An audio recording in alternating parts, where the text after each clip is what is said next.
La nuit où j'ai compris que j'étais absolument seule, le silence dans mon appartement était si épais que j'aurais presque pu le toucher. Mes enfants avaient engagé une infirmière de nuit pour veiller sur mon sommeil, mais lorsque quelqu'un est entré dans ma chambre cette nuit-là, ce n'était pas un ange gardien. C'était quelque chose de bien pire que tout ce que j'aurais pu imaginer. Aujourd'hui, je vais vous raconter quelque chose que je n'aurais jamais pensé partager. Et si, ne serait-ce qu'une seconde, cela vous semble familier? Je vous demande seulement d'aimer cette vidéo et de vous abonner. Cela m'aidera à continuer d'ouvrir mon cœur. Je m'appelle Marguerite et j'ai 73 ans. Je vis dans un 3 pièces exigu au 3e étage d'un vieil immeuble en briques du 20e arrondissement de Paris. Les murs sont si fins que j'entends Madame Martel se disputer avec son petit-fils à côté et le radiateur en fonte grince comme un fantôme en colère tous les matins à 5h30 précises. Mais dernièrement, même ces bruits familiers me semblent étrangers, comme si j'écoutais la vie de quelqu'un d'autre à travers une épaisse vitre. L'appartement sent le désodorisant à la lavande qui ne parvient jamais tout à fait à masquer l'odeur de renfermé de la vieille moquette et des rêves oubliés. La fenêtre de ma cuisine donne sur une ruelle étroite où les chats errants cherchent des restes, et parfois je me demande si nous ne sommes pas si différents, ces chats et moi.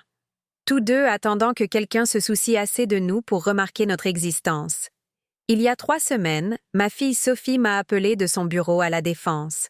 J'entendais le cliquetis de ses ongles manucurés contre la coque de son téléphone, ce tapotement impatient qu'elle a depuis ses 12 ans. Elle m'a annoncé qu'ils avaient engagé une infirmière de nuit pour veiller sur moi, d'un ton qui indiquait qu'elle avait déjà pris sa décision.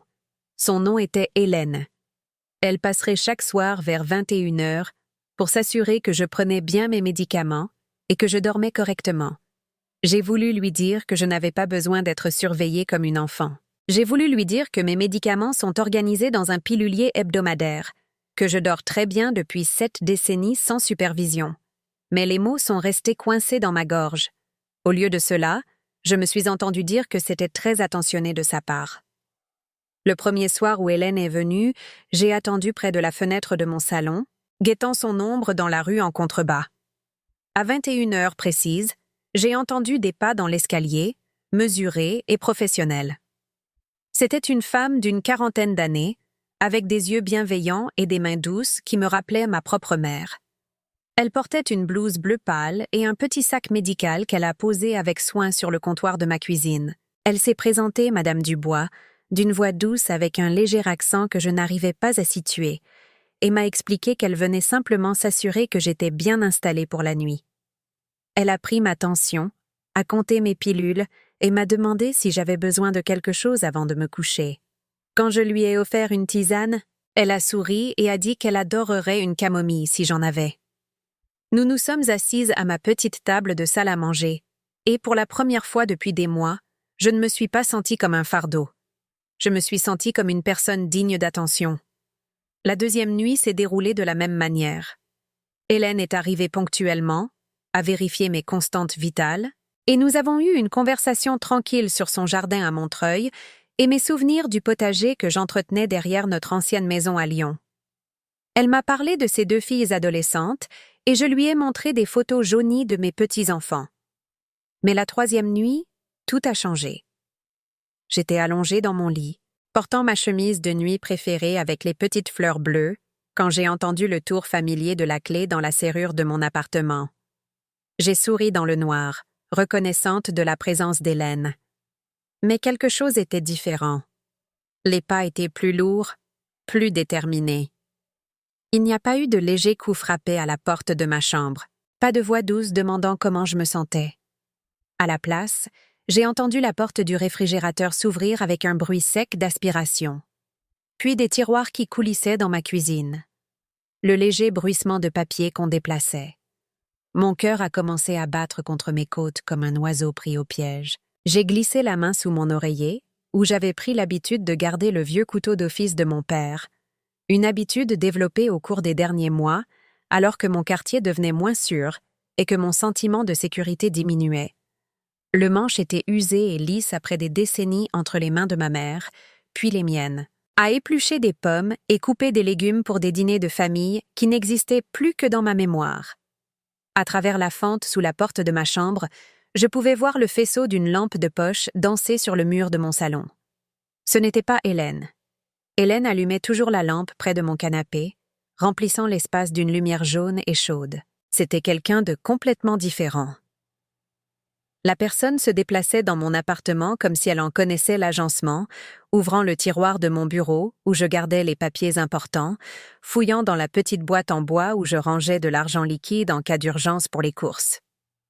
Je suis restée figée, le couteau serré dans ma main tremblante, pendant que cet étranger violait le seul espace qui me restait au monde. Puis je l'ai entendu s'approcher de la porte de ma chambre. La poignée a tourné lentement, presque silencieusement.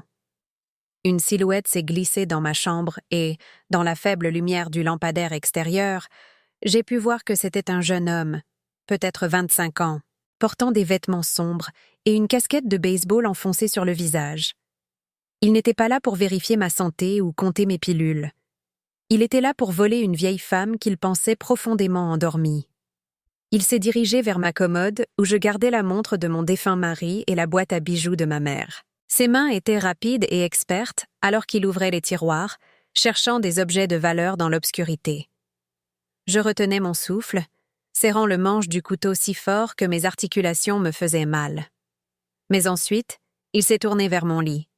Il a chuchoté d'une voix rauque et impatiente, disant qu'il savait que j'étais réveillée, qu'il pouvait me voir respirer. Il m'a ordonné de rester tranquille et que tout serait vite terminé. C'est à ce moment-là que j'ai réalisé toute l'horreur de ma situation. Mes enfants n'avaient pas du tout engagé d'infirmière. Ils avaient donné la clé de mon appartement à quelqu'un qui utilisait cet accès pour me voler. Hélène, la vraie Hélène, n'avait probablement jamais existé. Tout cela n'avait été qu'un mensonge pour couvrir l'arrangement qu'ils avaient conclu, le marché qu'ils avaient passé et qui me laissait vulnérable et seule. La trahison m'a frappée comme un coup physique à la poitrine. Mes propres enfants m'avaient jeté en pâture au loup. J'ai murmuré, ma voix à peine audible, que je n'avais pas grand-chose, qu'ils pouvaient prendre ce qu'ils voulaient, mais qu'ils ne me fassent pas de mal. Il a ri, un son comme du gravier dans une boîte de conserve. Il a dit qu'il allait tout prendre, la vieille, que mes enfants lui avaient affirmé que je ne remarquerais même pas la disparition d'un peu d'argent, que je perdais la mémoire avec l'âge. Ces mots ont brisé quelque chose en moi que je ne savais même plus intact. Mes enfants avaient discuté de moi comme si j'étais déjà morte, déjà partie, juste un problème à gérer et à monétiser. Le voleur a sorti un petit carnet de sa veste. Même dans l'obscurité, je pouvais voir des pages couvertes d'écriture. Il a murmuré en feuilletant ce qui ressemblait à un inventaire détaillé, qu'il devait y avoir environ 300 € en liquide dans le tiroir de la cuisine, la boîte à bijoux sur la commode, et que j'avais des actions et des bons d'épargne dans ce classeur. Un inventaire. Mes propres enfants avaient fourni à cet homme une liste de courses de mes biens. C'est à ce moment-là que quelque chose en moi a cédé. Non pas cédé, mais a claqué, comme un élastique trop tendu qui retrouve soudain sa force dans le retour de bâton. J'en avais assez d'être une victime. Assez d'être utilisée, manipulée, et mise au rebut par les personnes mêmes pour lesquelles j'avais tout sacrifié pour les élever et les aimer. Je me suis redressée dans mon lit, toujours en serrant le couteau, et d'une voix que je reconnaissais à peine comme la mienne, je lui ai ordonné de sortir de chez moi. Le voleur s'est retourné, surpris. Dans la faible lumière, j'ai pu voir son visage clairement pour la première fois. Il était plus jeune que je ne l'avais pensé, avec des yeux effrayés et un menton fuyant. Pas un criminel endurci, juste un gamin désespéré que mes enfants avaient engagé pour vider les poches de leur mère encombrante. Il m'a dit de rester couché, la vieille, mais sa voix vacillait. Il ne s'attendait pas à ce que je me défende. J'ai refusé, me levant sur des jambes tremblantes, et je lui ai répété de sortir de chez moi immédiatement, sinon j'appellerais la police et leur dirais exactement qui lui avait donné cette clé. Pendant un long moment, nous nous sommes regardés à travers ma chambre. Puis il a dû voir quelque chose dans mes yeux. Un aperçu de la femme que j'étais avant que des années d'abus émotionnels et de négligence ne m'aient réduite à néant. Il a fourré la boîte à bijoux de ma mère dans la poche de sa veste et a reculé vers la porte.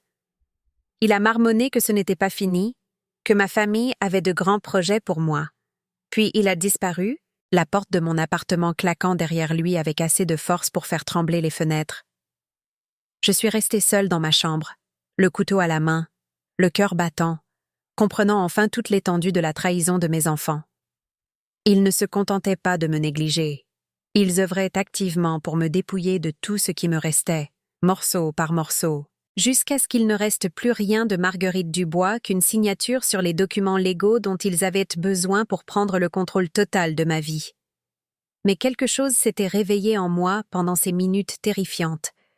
Quelque chose que je croyais mort depuis des années, depuis le décès de mon mari et le moment où mes enfants avaient commencé à me traiter comme une obligation plutôt que comme leur mère. C'était de la colère, oui, mais plus que cela. C'était le respect de soi. C'était le refus absolu de disparaître silencieusement dans leur récit commode de mon inutilité. Je suis allée dans ma cuisine et je me suis préparé une tasse de tisane avec des mains qui avaient enfin cessé de trembler. Assise à ma petite table, regardant le soleil se lever sur Paris, j'ai commencé à planifier ma libération. Mais d'abord, laissez-moi vous raconter comment je suis devenue la femme qu'on pouvait si facilement rejeter. Car mon histoire ne commence pas avec cette nuit de trahison. Elle commence 47 ans plus tôt, avec une jeune fille de 19 ans nommée Marguerite, qui pensait que l'amour signifiait tout donner sans rien demander en retour. J'ai rencontré Robert Dubois en 1974, à une kermesse paroissiale à Lyon, où les dames de la paroisse servaient un punch trop sucré et des biscuits qui ne l'étaient jamais assez. Il avait 22 ans, tout juste revenu de 2 ans de service militaire, avec des yeux bruns bienveillants et des mains qui sentaient l'huile de machine de son travail à l'usine Renault. Quand il m'a invitée à danser, je me suis sentie flotter à 1 mètre du sol. Nous nous sommes mariés 8 mois plus tard dans cette même église, avec une réception dans la salle paroissiale et un week-end en amoureux en Bourgogne. Je portais la robe de mariée de ma mère, reprise à la taille et rallongée à l'ourlet, et un bouquet de marguerites du jardin de Madame Rodriguez, notre voisine. Robert a promis de m'aimer et de me chérir, et je l'ai cru entièrement. Notre premier appartement était un 2 pièces sous les toits, au-dessus d'une boulangerie dans le quartier de la Croix-Rousse. L'odeur du pain frais emplissait nos matins, et Robert m'apportait le café au lit le dimanche, avec un croissant encore tiède qu'il avait réussi à obtenir du boulanger. Nous avions un lit escamotable qui se repliait dans le mur, et une cuisine si petite que nous devions cuisiner à tour de rôle. Mais j'étais plus heureuse que je ne l'avais jamais imaginé. Sophie est née en 1976, 2 semaines en avance, et hurlant comme si elle avait déjà des opinions sur le monde. Marc a suivi en 1978, calme et réfléchi même bébé, avec les yeux de son père et mon menton têtu. Notre petit appartement est devenu encore plus petit, rempli de berceaux, de tables allongées et de jouets qui se multipliaient comme des lapins. Mais d'une certaine manière, on avait l'impression d'avoir tout l'espace du monde. Ces premières années étaient difficiles comme le sont toujours les débuts d'un mariage. Trop peu d'argent, trop peu de sommeil, trop de rêves en compétition pour le même petit espace. Mais elles étaient aussi magiques. Je regardais Robert apprendre à Marc à taper dans un ballon de football dans notre courette, où je voyais Sophie donner soigneusement un thé imaginaire à ses poupées. Et je pensais que c'était à ça que ressemblait le bonheur. Cette vie ordinaire, chaotique et magnifique que nous construisions ensemble. Robert faisait les 3-8 à l'usine pour que je puisse rester à la maison avec les enfants. Quand l'usine proposait des heures supplémentaires le week-end, il les prenait sans se plaindre, ramenant des fiches de paie qui nous permettaient d'acheter de nouvelles chaussures à Sophie quand les siennes devenaient trop petites, ou d'emmener la famille au parc de la Tête d'Or pour une glace le jour de l'anniversaire de Marc. J'ai tiré chaque franc jusqu'à la corde, faisant les courses avec une calculatrice et une enveloppe de billets soigneusement comptés, faisant de la magie avec du hachis parmentier et de l'amour. Robert me disait que j'étais la meilleure mère du monde quand il rentrait épuisé de journées de 14 heures, pour découvrir que j'avais réussi à préparer le dîner avec ce qui restait dans notre réfrigérateur presque vide. Il disait ne pas savoir comment je faisais. Mais moi, je savais. Je le faisais en plaçant les besoins de tout le monde avant les miens, chaque jour, sans question ni plainte. Quand Sophie avait besoin d'aide pour la lecture, je passais des heures avec elle chaque soir, répétant les mêmes mots encore et encore pendant que mon propre dîner refroidissait.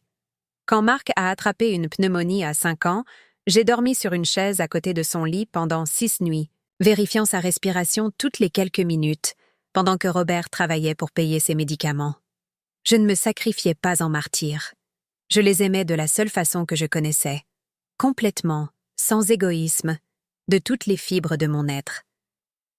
Et pendant de nombreuses années, cet amour m'a été rendu au centuple.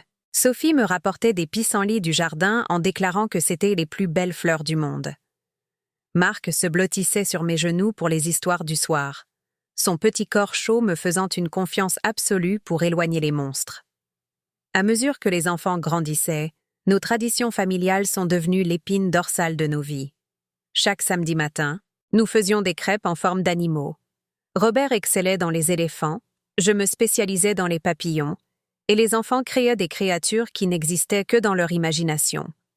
Les dîners du dimanche étaient sacrés, toute la famille réunie autour de notre petite table pendant que je servais un rôti de bœuf ou un poulet, et nous partagions les meilleurs et les pires moments de notre semaine.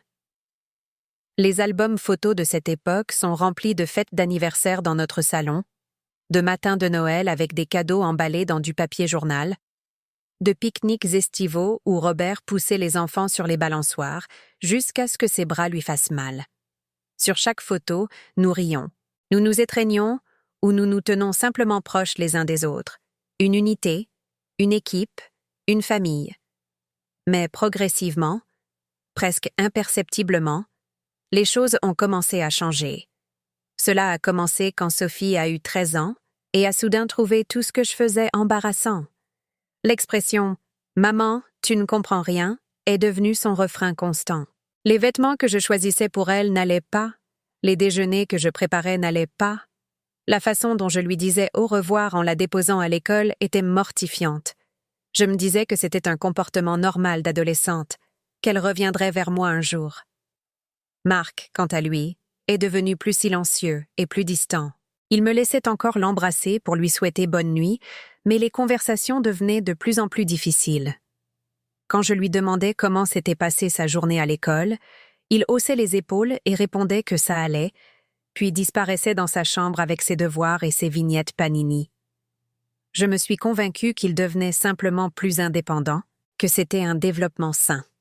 Robert a également remarqué les changements. Il disait qu'il grandissait, Maggie, quand je m'inquiétais de la froideur croissante de nos enfants à mon égard.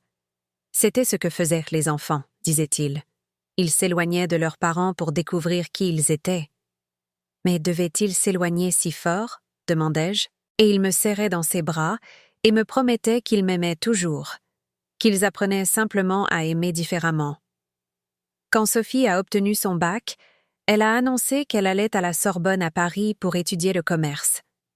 C'était son rêve, disait-elle, de travailler à la Défense, de gagner beaucoup d'argent et de vivre une vraie vie, pas comme la petite existence étriquée dans laquelle elle avait grandi à Lyon. Elle l'a dit comme si notre vie ensemble avait été une prison dont elle s'échappait enfin. Nous n'avions pas les moyens de lui payer la Sorbonne. Robert et moi le savions tous les deux, même si aucun de nous ne l'a dit à voix haute au début. Les frais de scolarité étaient plus élevés que son salaire annuel, même avec les heures supplémentaires. Mais Sophie y tenait tellement, et elle avait travaillé si dur à l'école, obtenu de si bonnes notes. Comment pouvions-nous être les parents qui brisaient les rêves de leur fille? Robert lui a dit qu'on trouverait un moyen, et j'ai vu tout son visage s'illuminer de joie et de possibilités. Trouver un moyen signifiait que je retournais travailler pour la première fois depuis la naissance de Sophie. J'ai trouvé un emploi dans un petit bistrot de quartier, faisant le service du petit déjeuner de 5 heures du matin à 2 heures de l'après-midi, servant du café et des œufs aux ouvriers du bâtiment et aux employés de bureau qui laissaient des pourboires en pièces et en billets froissés. Mes pieds gonflaient dans les chaussures bon marché que je pouvais me permettre, et je rentrais chaque jour en sentant la friture et l'épuisement. Mais cela en valait la peine pour voir l'enthousiasme de Sophie pour son avenir. Robert a également pris du travail supplémentaire, passant ses week-ends à réparer des voitures pour les voisins et à peindre des maisons pour des amis d'amis. Nous avons mangé beaucoup de riz et de lentilles cette année-là, fait nos achats exclusivement dans des friperies et résilié notre ligne de téléphone fixe pour économiser un peu chaque mois. Mais d'une manière ou d'une autre, nous avons réussi à rassembler assez d'argent pour envoyer Sophie à Paris, Le jour où nous l'avons conduite à la gare, elle nous a serrés fort dans ses bras et a promis d'appeler chaque semaine. Elle m'a murmuré à l'oreille qu'elle m'aimait, et pendant un instant, elle était redevenue ma petite fille, celle qui m'apportait des pissenlits en les trouvant magnifiques. Les appels sont venus régulièrement au début. Sophie nous parlait de ses cours, de sa colocataire, de l'énergie incroyable de la ville qu'elle sentait vibrer en elle. Mais progressivement, les appels sont devenus plus courts et moins fréquents. Elle était occupée par ses études, disait-elle. Il y avait des projets de groupe, des stages et des soirées étudiantes qu'elle ne pouvait pas manquer. Marc a eu son bac 2 ans plus tard et a décidé de rester à Lyon pour l'université. J'étais soulagée d'avoir au moins un enfant à proximité, même s'il était devenu un jeune homme sérieux qui semblait considérer nos conversations comme des obligations à remplir le plus efficacement possible. Il a étudié l'informatique à l'université et passait la plupart de son temps libre avec des amis que je n'ai jamais rencontrés, faisant des activités qu'il ne décrivait jamais en détail. Je lui demandais comment s'était passée sa journée quand il rentrait le soir. Il répondait que ça allait, se dirigeant directement vers sa chambre. Je lui demandais si quelque chose d'intéressant s'était passé en cours. Il répondait que non, pas vraiment. C'était comme essayer d'avoir une conversation avec un étranger qui tolérait poliment ma présence. Robert et moi nous disions que c'était temporaire. Une fois que les enfants auraient terminé leurs études et commencé leur carrière, une fois qu'ils se seraient installés et auraient peut-être leur propre famille, ils comprendraient ce que nous avions sacrifié pour eux. Ils apprécieraient l'amour que nous avions donné si librement et ils nous le rendraient. Mais ce n'est pas ce qui s'est passé. Sophie a obtenu son diplôme et a immédiatement trouvé un emploi dans une société d'investissement à la Défense. À 22 ans, elle gagnait plus d'argent que Robert et moi n'en avions jamais gagné en un an. Elle a emménagé dans un studio dans le Marais qui coûtait plus cher par mois que notre prêt immobilier, et quand elle a appelé pour nous en parler, sa voix était pleine de succès et d'accomplissement. Elle m'a dit qu'elle réussissait enfin, et j'entendais les klaxons des taxis et le bavardage des gens en arrière-plan. C'était ce dont elle avait toujours rêvé. Je lui ai dit que j'étais si fière d'elle, et je le pensais. Mais il y avait quelque chose dans sa voix qui sonnait comme de la distance, comme si elle appelait d'une autre planète plutôt que d'une autre ville. Marc a obtenu son diplôme et a trouvé un emploi dans une entreprise technologique au centre de Lyon. Il a emménagé dans son propre appartement, un 2 pièces élégant dans un immeuble neuf avec un gardien et une salle de sport. Quand Robert et moi sommes allés le voir pour la première fois, j'ai été émerveillée par la cuisine moderne avec ses comptoirs en granit et ses appareils en acier inoxydable. La salle de bain avec sa douche à l'italienne et son sol chauffant. Je lui ai dit qu'il s'en était très bien sorti, en passant ma main sur le comptoir lisse qui coûtait probablement plus cher que tous les meubles de notre appartement réunis. Il a répondu oui, sans me regarder dans les yeux, qu'il s'en était bien sorti. Mais il n'y avait aucune chaleur dans sa voix, aucune fierté de partager son succès avec les parents qui l'avaient rendu possible. C'était comme s'il montrait son appartement à de polies connaissances, des gens qu'il se sentait obligé d'impressionner, mais dont il ne se souciait pas particulièrement. Les enfants ont commencé à rentrer de moins en moins souvent. Sophie venait pour Noël, et peut-être Pâques, arrivant de Paris pour des voyages éclairs qui ressemblaient plus à des réunions d'affaires qu'à des retrouvailles familiales. Marc vivait à 20 minutes de chez nous, mais nous voyait peut-être une fois par mois, généralement pour le dîner du dimanche qu'il écourtait avec des excuses de travail ou d'engagements antérieurs. Pendant leur visite, il semblait impatient face à nos histoires, ennuyés par nos routines, pressés de retourner à leur vraie vie. Quand j'essayais de montrer à Sophie des photos de nos anciennes vacances en famille ou de demander à Marc ses souvenirs d'enfance de nos crêpes du samedi matin, il souriait poliment et changèrent de sujet. Sophie m'a dit une fois, quand j'ai mentionné à quel point nos traditions familiales me manquaient, que je vivais dans le passé, que je devais me concentrer sur le présent. Mais ce qui se passait dans le présent, c'est que mes enfants disparaissaient de ma vie, morceau par morceau, année après année. Ils appelaient pour mon anniversaire et la fête des mères, envoyaient des cartes de Noël avec leur nom signé d'une écriture que je reconnaissais à peine. Mais la chaleur, le lien, l'amour profond et constant qui avait autrefois défini notre famille, tout cela semblait s'être évaporé comme la rosée du matin. Robert le remarquait aussi. Il disait qu'ils étaient des adultes maintenant, quand je m'inquiétais de leur distance. Ils avaient leur propre vie à vivre. Mais je lui demandais si leur propre vie devait nous exclure complètement. Il n'avait jamais de bonne réponse à cette question. Robert a eu sa première crise cardiaque à 58 ans. C'est arrivé un mardi matin alors qu'il s'habillait pour aller travailler. Je l'ai entendu appeler mon nom, sa voix étrange et essoufflée, et quand je me suis précipitée dans la chambre, je l'ai trouvé assis sur le bord du lit, le visage gris de douleur. Le trajet en ambulance jusqu'à l'hôpital a été les 20 minutes les plus longues de ma vie. Je tenais la main de Robert pendant que les ambulanciers s'affairaient autour de nous, et tout ce à quoi je pouvais penser, c'était que je ne pouvais pas le perdre, que mon monde entier s'effondrerait s'il n'était pas là pour le partager avec moi. Sophie est arrivée de Paris ce soir-là, le visage tendu d'inquiétude et de quelque chose d'autre que je ne pouvais identifier. Marc est venu directement de son bureau à l'hôpital et s'est assis avec nous dans la salle d'attente, son ordinateur portable ouvert, répondant à des emails pendant que son père luttait pour sa vie à 3 portes de là. Robert a survécu, Dieu merci, mais il était différent après. Plus faible, plus prudent, facilement fatigué par des activités qu'il avait autrefois dynamisées. Les médecins ont dit qu'il pourrait vivre normalement pendant de nombreuses années s'il prenait soin de lui, mais le fil invisible qu'il avait toujours connecté à la vie elle-même semblait effiloché et fragile. Je suis devenue son aide-soignante sans aucune décision consciente de le faire. Je gérais ses médicaments, planifiais ses rendez-vous chez le médecin, surveillais son alimentation et son exercice. Quand il se sentait assez fort, nous faisions de courtes promenades dans notre quartier, mon bras passé sous le sien alors que nous avancions lentement devant les maisons et les vitrines familières de la vie que nous avions construite ensemble. Les enfants sont venus plus fréquemment pendant la convalescence de Robert, mais j'ai commencé à remarquer quelque chose de troublant dans leur attention. Ils ne posaient pas de questions sur sa santé parce qu'ils s'inquiétaient de perdre leur père. Ils posaient des questions sur sa santé parce qu'ils s'inquiétaient de ce qui m'arriverait s'ils le perdaient. Sophie m'a demandé lors d'une de ses visites si j'avais pensé à ce que je ferais si l'état de papa s'aggravait. J'ai répondu sans détour si elle voulait dire s'il mourait. Elle a répondu que oui, en quelque sorte.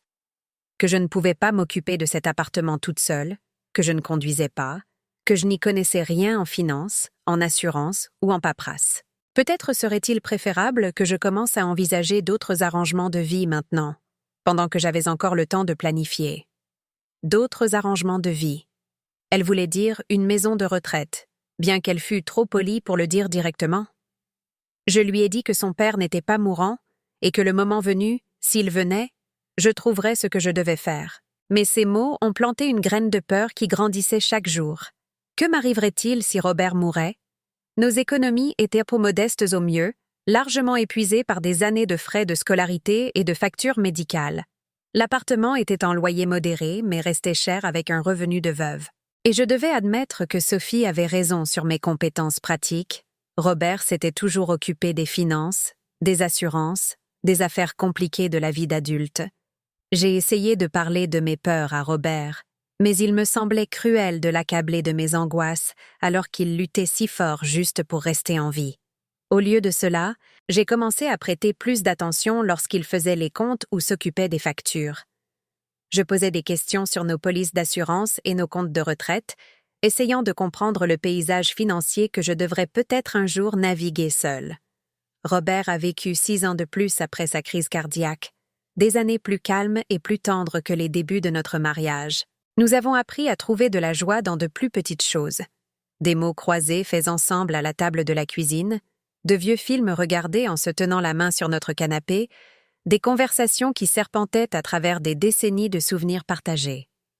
Les enfants ont continué à s'éloigner de notre orbite. Sophie s'est fiancée à un homme nommé Olivier, qui travaillait dans le capital investissement et vivait dans un appartement de luxe sur l'île Saint-Louis. Quand elle l'a ramené à la maison pour nous le présenter, il a été poli mais clairement mal à l'aise dans notre modeste environnement. Il n'arrêtait pas de regarder son téléphone pendant le dîner et a semblé soulagé quand il a été temps de partir. Marc a commencé à sortir avec une femme nommée Isabelle, qui était avocate spécialisée en droit des sociétés. Elle a été parfaitement agréable les 2 fois où nous l'avons rencontrée, mais je pouvais la voir nous classer dans une catégorie mentale intitulée « parents inoffensifs », à gérer à des intervalles appropriés. Quand Sophie s'est mariée, le mariage a eu lieu à Paris, une affaire somptueuse dans un hôtel qui coûtait plus cher pour une nuit que ce que Robert et moi avions dépensé pour tout notre mariage. La cérémonie était magnifique, mais j'avais l'impression de la regarder de très loin, comme si j'assistais au mariage de connaissances plutôt que de célébrer le bonheur de ma fille. J'ai dit à Sophie, en la serrant dans mes bras après la cérémonie, qu'elle était magnifique. Elle m'a remerciée, mais son attention était déjà passée à la personne suivante qui attendait pour la féliciter. Marc s'est marié 1 an plus tard à Lyon, mais le mariage était tout aussi formel et distant. La famille d'Isabelle constituait la majeure partie de la liste des invités, des professionnels prospères qui semblaient communiquer entièrement en acronymes et en cours de la bourse.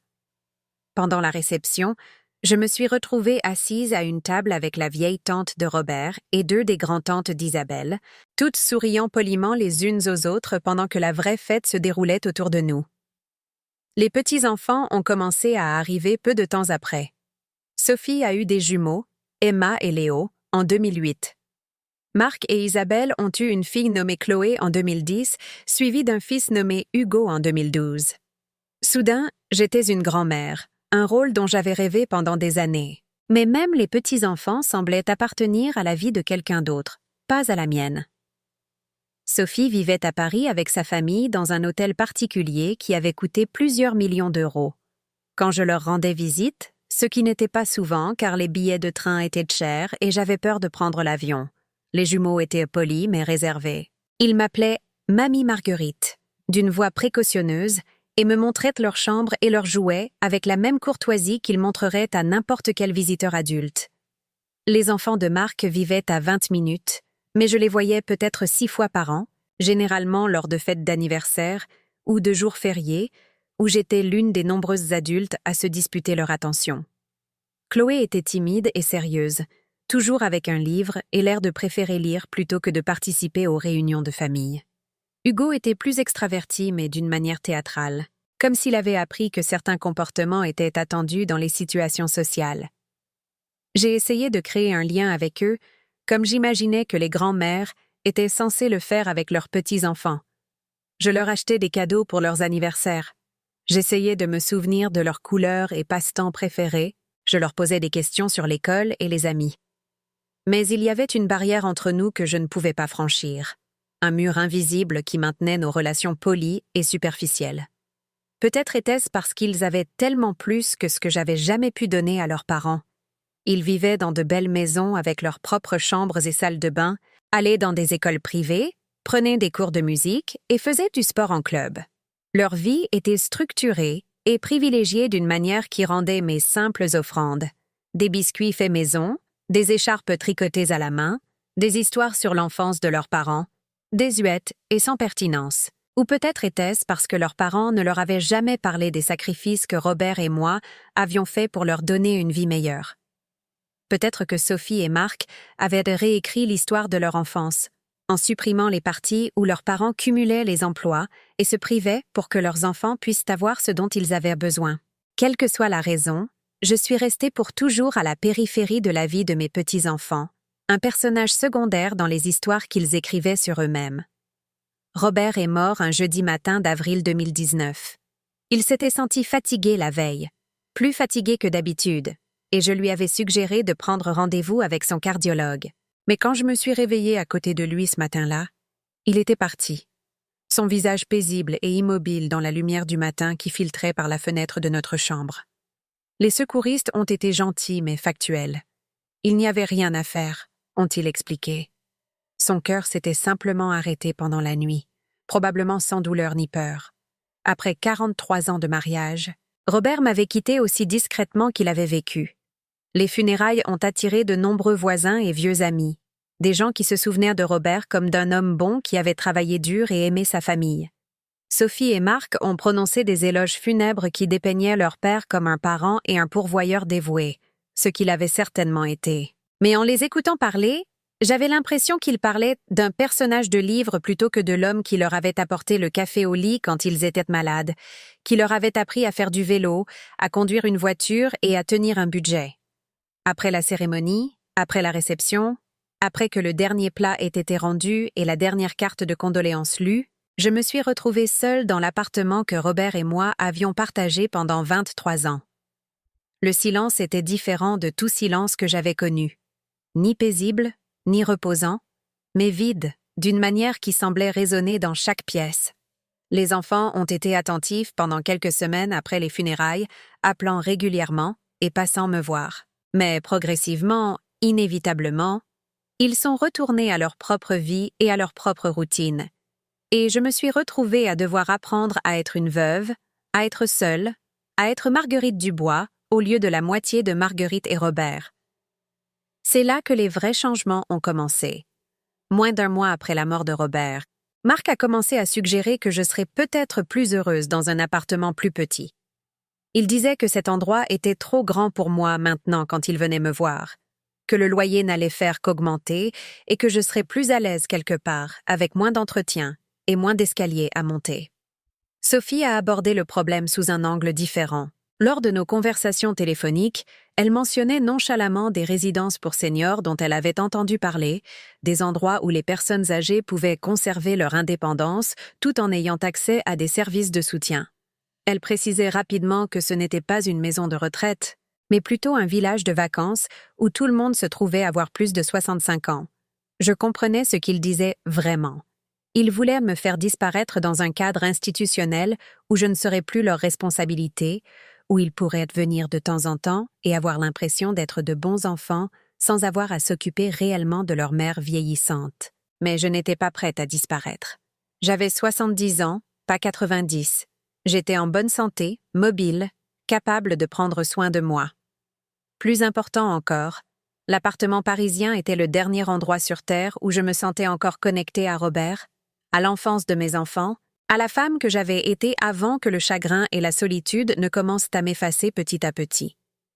Je leur ai dit à tous les deux, fermement et à plusieurs reprises, que je ne déménagerais pas, que c'était ma maison. Leur déception était subtile mais indéniable. Ils avaient espéré une solution rapide et propre aux problèmes que je représentais. Et au lieu de cela, ils allèrent devoir continuer à gérer une mère qui refusait de disparaître commodément. C'est alors que les conversations financières ont commencé. Marc a pris en charge la succession de Robert, ce qui n'était pas compliqué puisque nous n'avions pas grand-chose à gérer. Il y avait une petite assurance vie, notre modeste compte d'épargne et la pension de réversion mensuelle à laquelle j'avais droit en tant que veuve de Robert. Ce n'était pas beaucoup d'argent, mais c'était suffisant pour couvrir mon loyer et mes dépenses de base si je faisais attention. Mais Marc semblait préoccupé par ma capacité à gérer les finances de manière responsable. Il m'a dit lors d'une de nos conversations que je n'avais jamais fait mes comptes de ma vie, que papa s'était toujours occupé de tout ça et que ce serait peut-être mieux s'il gérait mes comptes, juste pour s'assurer que toutes les factures soient payées à temps. La suggestion était raisonnable en surface, mais quelque chose me mettait mal à l'aise. J'avais regardé Robert gérer nos finances pendant 40 ans.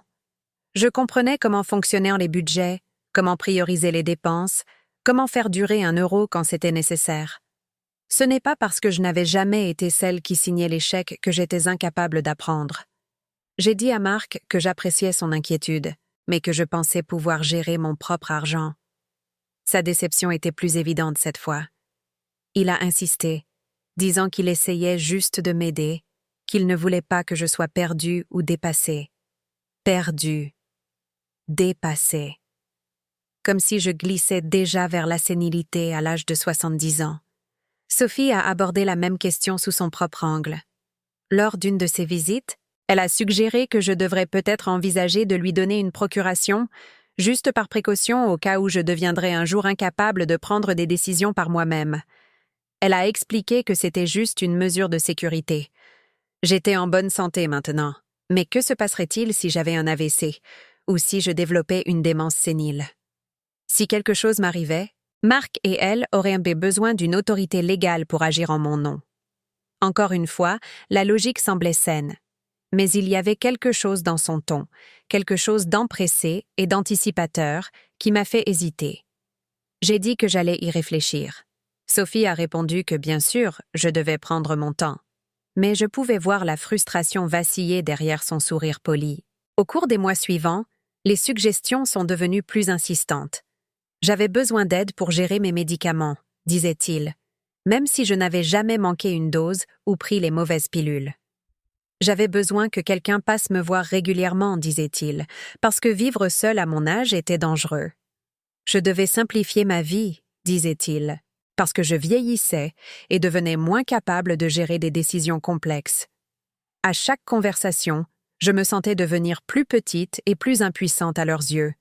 La femme compétente qui les avait élevés, qui avait géré un foyer, occupé des emplois et pris d'innombrables décisions, grandes et petites, était en train d'être réécrite comme une personne âgée, confuse, qui avait besoin d'une supervision et de conseils constants. Mais la vérité, c'est que je me débrouillais très bien toute seule. J'avais appris à faire mes comptes, à payer mes factures en ligne et à naviguer dans le labyrinthe de la sécurité sociale et de l'assurance maladie. Je prenais le bus pour aller chez le médecin et faire mes courses. J'entretenais des amitiés avec des voisins, faisais du bénévolat dans un programme local d'alphabétisation et lisais avec avidité les livres de la bibliothèque municipale. Je ne déclinais pas et ne perdais pas mes facultés. Au contraire, je devenais plus forte et plus indépendante. Mais mes enfants semblèrent déterminés à ne voir que la fragilité et l'incompétence. Le point de rupture est survenu lorsque je suis tombée dans ma salle de bain un soir de décembre 2020. Ce n'était pas une chute grave. J'ai glissé sur une flaque d'eau et me suis fait des bleus à la hanche et au coude. Mais Marc a agi comme si c'était la preuve que je ne pouvais plus vivre seule en toute sécurité. Il m'a dit quand il est arrivé à mon appartement après que je l'ai appelé pour le prévenir que c'était exactement ce qui les inquiétait. Et si je m'étais cogné la tête? Et si je m'étais cassé quelque chose? J'aurais pu rester là pendant des jours avant que quelqu'un ne me trouve. Mais je lui ai fait remarquer que je ne m'étais pas cogné la tête, que je n'avais rien cassé, que je l'avais appelé immédiatement. J'avais géré la situation exactement comme n'importe quel adulte raisonnable l'aurait fait. Il a répondu que c'était pour cette fois, mais qu'en serait-il de la prochaine? C'est là qu'ils ont commencé à chercher des résidences pour personnes âgées sans me consulter. Sophie appelait avec des comptes rendus sur des endroits qu'elle avait trouvés en ligne, qui avaient l'air vraiment bien et qui avaient toutes les commodités que je pouvais souhaiter. Marc me faisait passer en voiture devant des bâtiments à Paris et en banlieue, soulignant des caractéristiques comme un personnel infirmier disponible 24 heures sur 24 et des boutons d'appel d'urgence dans chaque pièce. Sophie m'a assuré lors d'une de ces conversations qu'il n'essayait pas de se débarrasser de moi, qu'il voulait juste que je sois en sécurité et bien soignée. Mais j'avais exactement l'impression qu'ils essayaient de se débarrasser de moi. J'avais l'impression qu'ils avaient décidé que j'étais un fardeau incommode et qu'ils cherchaient le moyen le plus acceptable de faire de moi la responsabilité de quelqu'un d'autre. J'ai commencé à redouter nos appels téléphoniques et nos visites. Chaque interaction ressemblait à une négociation où ils essayaient d'user ma résistance à leur plan pour ma vie. Ils me parlaient sur le ton patient et condescendant que les gens utilisent avec les enfants ou les personnes atteintes de troubles cognitifs. Ils savaient que c'était un grand changement, mais le changement pouvait être bon. Je pourrais vraiment apprécier d'avoir d'autres personnes de mon âge avec qui socialiser. Je n'aurais plus à me soucier de la cuisine ou du ménage. Quelqu'un d'autre s'occuperait de tout ça pour moi. Je devais voir ça comme une aventure, une chance d'essayer quelque chose de nouveau. Une aventure. Comme si être parqué avec d'autres personnes âgées mises au rebut était une sorte d'opportunité excitante, plutôt que la fin de mon indépendance et de mon autonomie. C'est là que j'ai réalisé quelque chose qui m'a glacé le sang. Mes enfants n'agissaient pas par amour ou par réelle préoccupation pour mon bien-être. Ils agissaient par commodité et par intérêt personnel.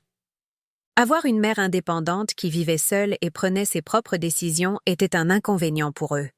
Cela signifiait qu'ils pourraient recevoir des appels si j'étais malade ou seule. Cela signifiait qu'ils se sentaient obligés de venir de temps en temps ou de m'inclure dans les plans de vacances. Cela signifiait qu'il y avait encore un rappel vivant de leur enfance, des sacrifices que leurs parents avaient faits, de l'amour qu'ils avaient reçu et apparemment oublié. Il était tellement plus facile d'avoir une mère rangée quelque part en sécurité et sous surveillance, où ses besoins pourraient être satisfaits par des professionnels rémunérés et où ses exigences sur leur temps et leur attention pourraient être minimisées. Mais ensuite, la pandémie a frappé et tout a empiré. Soudain, J'étais vraiment isolée, incapable de voir des amis ou de participer à des activités, dépendante des services de livraison pour les courses et les médicaments. Les enfants ne pouvaient pas venir même s'ils le voulaient, ce qu'ils ne voulaient généralement pas, et notre seul contact se faisait par des appels téléphoniques qui devenaient de plus en plus impersonnels et expéditifs. Ils me demandaient si je restais en sécurité, si je portais un masque quand je sortais, si je recevais assez de livraisons de courses. Ils cochaient des cases sur une liste mentale, s'assurant que j'étais toujours en vie et que je ne leur créais pas de problème. Mais il n'y avait aucune chaleur ni intérêt sincère pour ma vie quotidienne. Mes peurs face à la pandémie, ma solitude qui devenait si profonde qu'elle ressemblait à un poids physique m'écrasant la poitrine. Pendant ces longs mois de confinement, j'ai commencé à comprendre que j'étais devenue un fantôme dans ma propre famille. J'existais, mais à peine. J'avais de l'importance, mais seulement comme source d'obligations et d'inconvénients. L'amour que j'avais donné si librement pendant tant d'années n'avait pas été rendu ni même particulièrement rappelé. Au lieu de cela, il avait été consommé comme du carburant et oublié, me laissant vide et invisible. C'est à ce moment-là que les visites de nuit ont commencé. C'est Sophie qui a la première suggéré que quelqu'un devrait passer me voir pendant la nuit.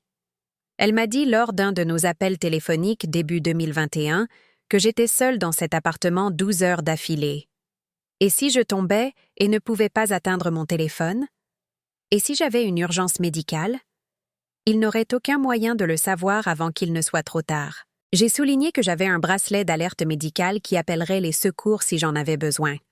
Je lui ai rappelé que je dormais avec mon téléphone sur la table de chevet et que j'avais programmé leurs 2 numéros en numérotation rapide.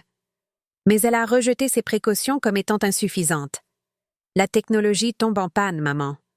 Et si la batterie de ton téléphone était à plat? Et si le système d'alerte fonctionnait mal? Il fallait un plan de secours.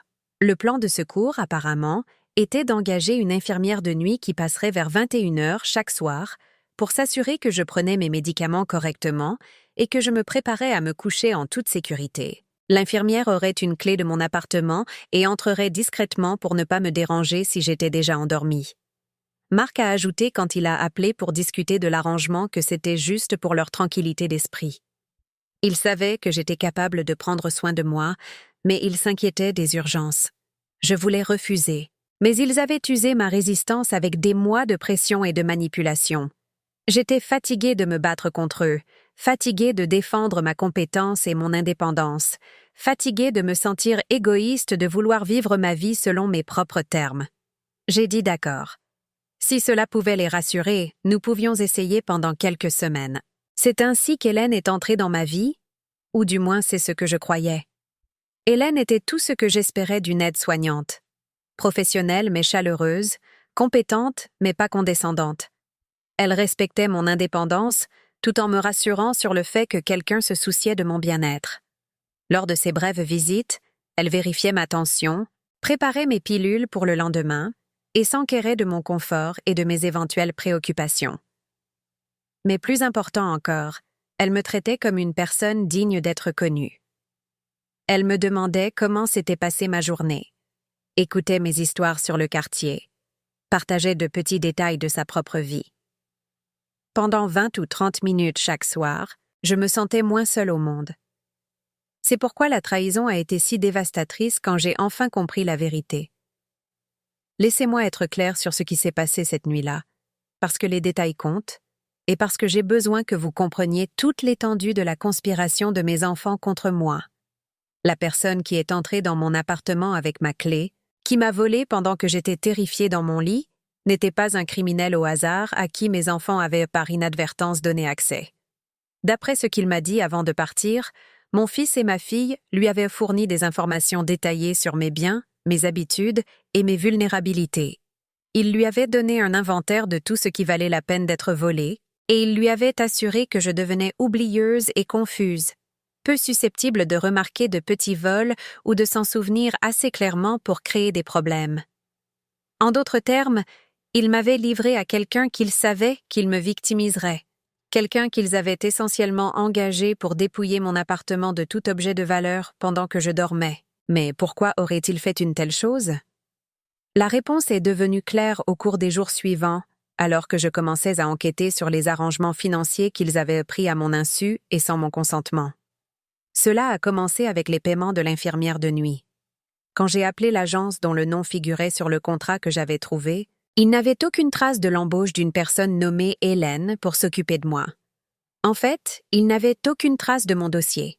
Le contrat était un faux, un accessoire conçu pour me faire croire que mes enfants payaient pour des soins légitimes. Mais quelqu'un avait encaissé des chèques tirés de mon compte pour payer ce service inexistant. En examinant plus attentivement mes relevés bancaires, j'ai découvert que 150 € étaient retirés chaque semaine, soi-disant pour des soins infirmiers, mais disparaissant en réalité sur des comptes que je ne pouvais pas tracer. Ce n'était que le début. Au cours des semaines suivantes, j'ai découvert un réseau de prélèvements et de virements non autorisés qui vidait mes comptes depuis des mois. De petits montants, soigneusement choisis pour ne pas déclencher les alertes de fraude automatique de ma banque. 25 € ici pour une consultation médicale que je n'avais jamais eue. 50 € là pour des services de transport que je n'avais jamais utilisés. 35 € pour une livraison de médicaments qui n'avait jamais eu lieu. Individuellement, ces frais étaient assez faibles pour que je les ai négligés ou attribués à des dépenses légitimes que j'avais oubliées. Mais ensemble, ils s'élevaient à près de 2000 € sur une période de 6 mois, de l'argent qui m'avait été volé systématiquement et méthodiquement. La découverte la plus dévastatrice a été que quelqu'un s'était renseigné sur mes polices d'assurance vie et mes comptes de retraite, en utilisant des informations personnelles que seuls mes enfants auraient pu fournir. Des appels avaient été passés à ma compagnie d'assurance pour s'enquérir des bénéficiaires et des procédures de versement. Des lettres avaient été envoyées à la caisse de retraite pour demander des informations sur les pensions de réversion et la planification successorale. Quel Kuno préparait ma mort, calculait combien d'argent ils hériteraient et devenait apparemment impatient face au cours naturel des choses. Mais le vol n'était pas seulement financier, il était aussi émotionnel et psychologique. J'ai réalisé que chaque conversation que j'avais eue avec mes enfants au cours de l'année écoulée avait été une manipulation conçue pour me faire douter de ma propre compétence et de mon indépendance. Chaque expression d'inquiétude pour ma sécurité avait été calculée pour affaiblir mes défenses. Chaque suggestion concernant une résidence pour personnes âgées visait à m'éliminer complètement de l'équation afin qu'ils puissent accéder à mes biens sans interférence. Ils m'avaient manipulé psychologiquement, sapant systématiquement ma confiance en mes propres perceptions et capacités pour que je devienne plus docile et plus facile à contrôler. Quand je me plaignais de me sentir confuse ou dépassée, ce n'était pas parce que je déclinais cognitivement, c'était parce qu'il créait intentionnellement le chaos et l'incertitude dans ma vie. La fausse infirmière de nuit n'était qu'un élément d'une campagne plus large de guerre psychologique, conçue pour me convaincre que j'avais besoin de leur aide et de leur protection. Mais ce qu'ils offraient en réalité, c'était de l'exploitation déguisée en soins. L'homme qui m'a volé cette nuit-là était leur employé, payé pour me voler par petites touches, assez petites pour que je ne le remarque pas ou que je l'attribue à ma propre mémoire défaillante. Il était leur éclaireur, testant mes défenses et cataloguant mes vulnérabilités en préparation de l'assaut final qu'ils planifiaient.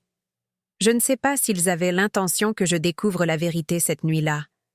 Peut-être pensaient-ils que je dormirais pendant le cambriolage, ou que si je me réveillais, je serais trop confuse et effrayée pour reconstituer ce qui se passait vraiment.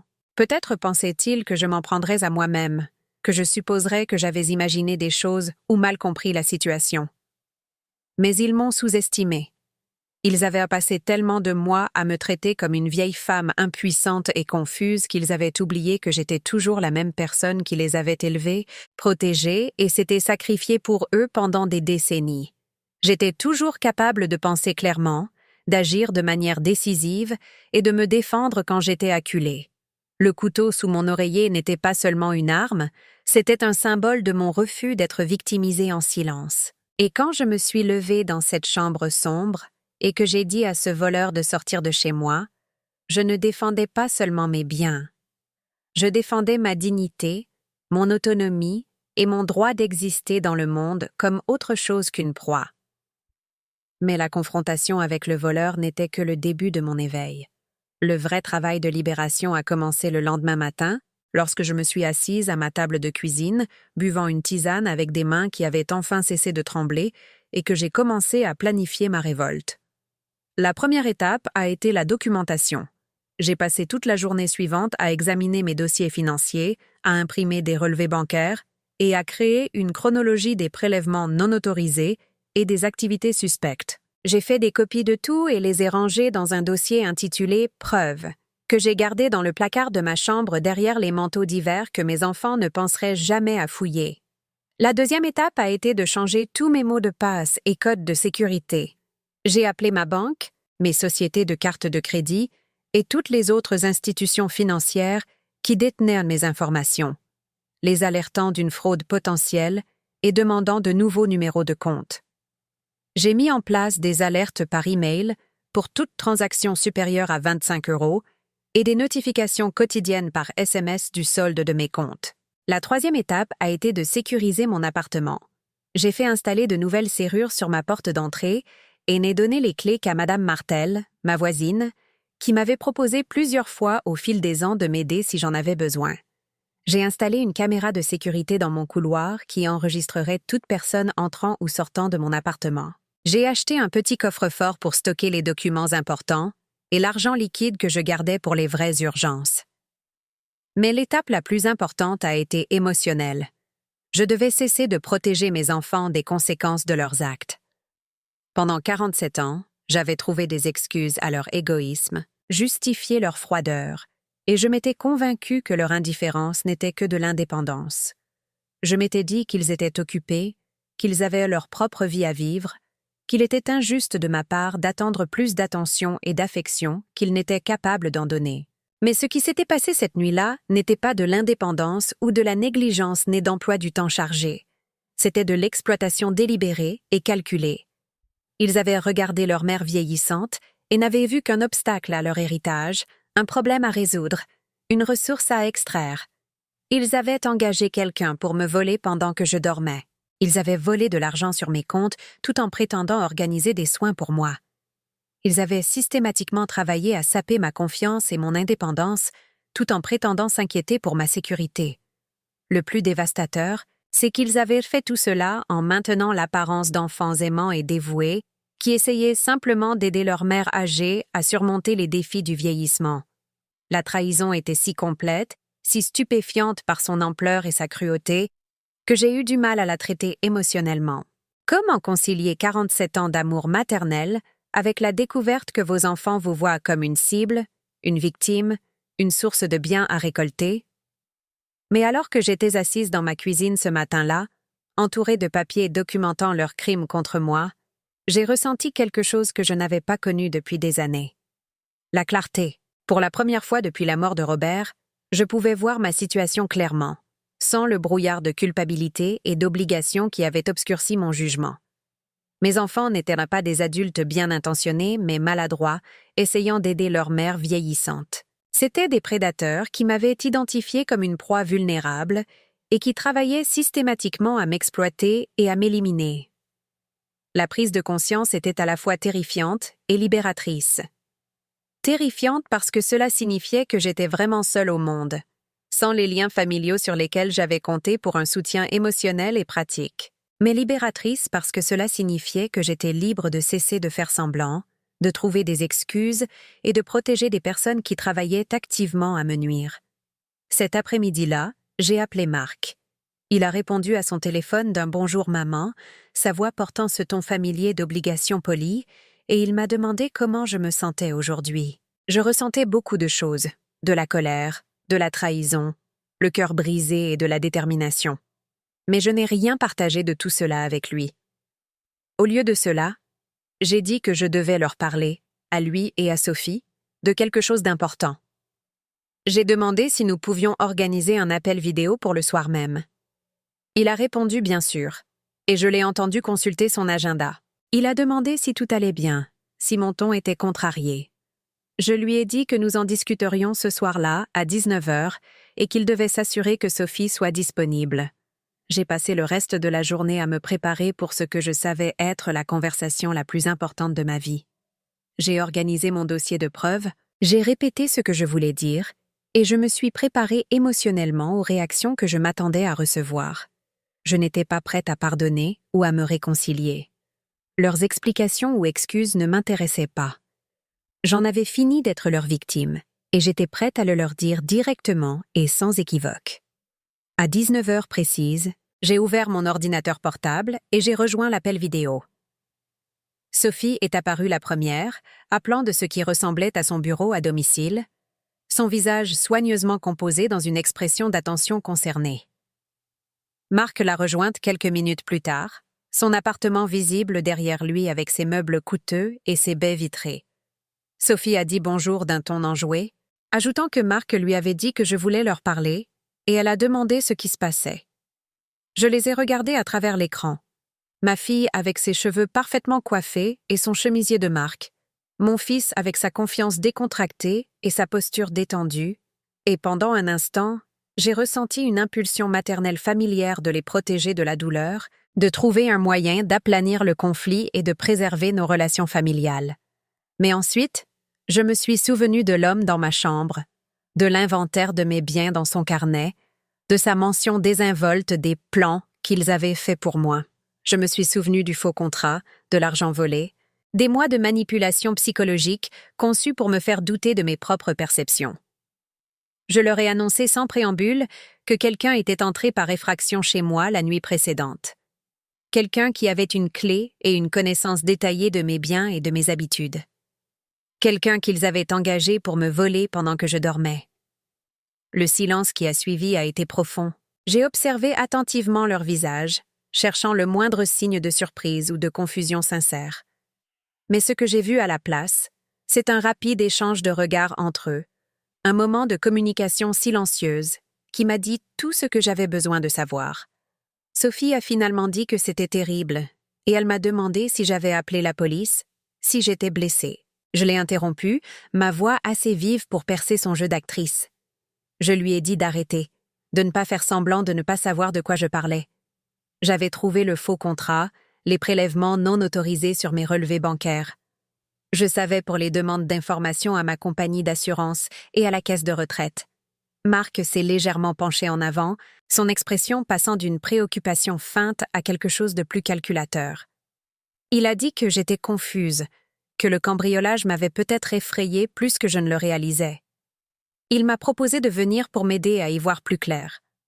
Je l'ai interrompu, lui disant que je n'étais pas confuse, que j'avais 73 ans, pas 73 ans de sénilité, que je savais lire des relevés bancaires, vérifier des contrats, suivre la trace d'une fraude qui menait directement à eux deux.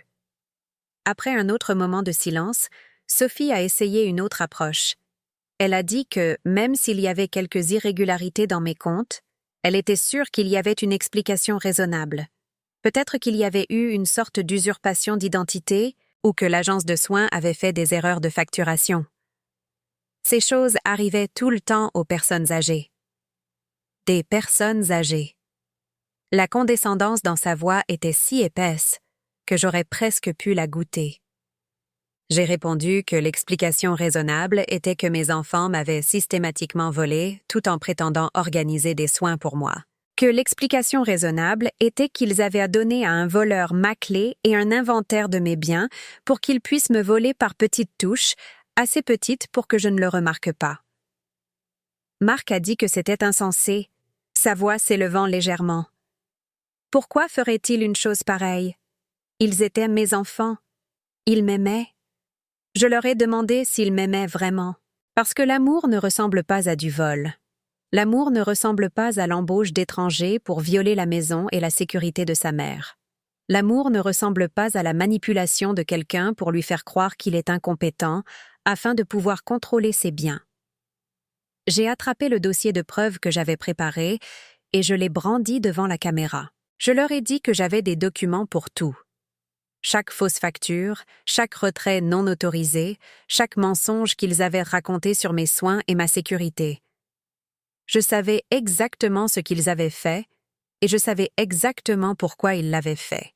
Pour la première fois de la conversation, mes deux enfants ont semblé vraiment déstabilisés. Les masques soignés d'inquiétude et de confusion glissaient, révélant quelque chose de plus dur et de plus désespéré en dessous. Sophie a dit d'une voix suppliante de ne pas faire ça, que j'étais leur mère, qu'ils ne me feraient jamais de mal intentionnellement. Si de l'argent avait disparu, s'il y avait eu des problèmes avec les soins infirmiers, ils pouvaient trouver une solution ensemble. Ils pouvaient arranger ça. Je lui ai demandé comment on pouvait arranger la trahison. Comment on pouvait arranger le fait qu'ils avaient regardé leur mère vieillissante et n'avaient vu qu'un obstacle à leur héritage. Marc a rapidement dit que ce n'était pas comme ça, qu'ils essayaient de m'aider. Peut-être qu'ils avaient fait des erreurs, que les arrangements n'étaient pas parfaits, mais leurs intentions étaient bonnes. J'ai répondu que leurs intentions étaient de me voler systématiquement jusqu'à ce qu'il n'y ait plus rien à voler. Que leurs intentions étaient de me convaincre que j'étais incompétente pour pouvoir prendre le contrôle de mes biens et de ma vie. Que leurs intentions étaient de me parquer dans une institution où je serais le problème de quelqu'un d'autre pendant qu'ils liquideraient tout ce pour quoi j'avais travaillé. J'ai fait une pause, laissant le poids de mes mots s'installer. Puis j'ai prononcé les mots que j'avais répétés toute la journée, les mots qui changeraient tout entre nous pour toujours. J'ai déclaré que je ne serais plus leur victime. Je ne serais pas volée, manipulée psychologiquement ou autrement. On ne me convaincrait pas que j'avais besoin de protection de la part de personnes qui travaillaient activement à me nuire. Et je ne prétendrais pas que cette conversation portait sur des malentendus ou de bonnes intentions qui avaient mal tourné. J'ai attrapé la photo de famille que j'avais posée sur la table à côté de mon ordinateur. Une photo de nous 4 prise à Noël 3 ans plus tôt, tous souriant à l'appareil, les bras les uns autour des autres. Avec une lenteur délibérée, j'ai déchiré la photo en 2, me séparant de 3. J'ai brandi les morceaux déchirés et j'ai dit que c'était ce que nous étions vraiment, la vérité sur notre famille. J'étais seule et ils étaient des prédateurs. Il n'y avait pas d'amour ici, pas de lien, pas de relation qui vaille la peine d'être préservée.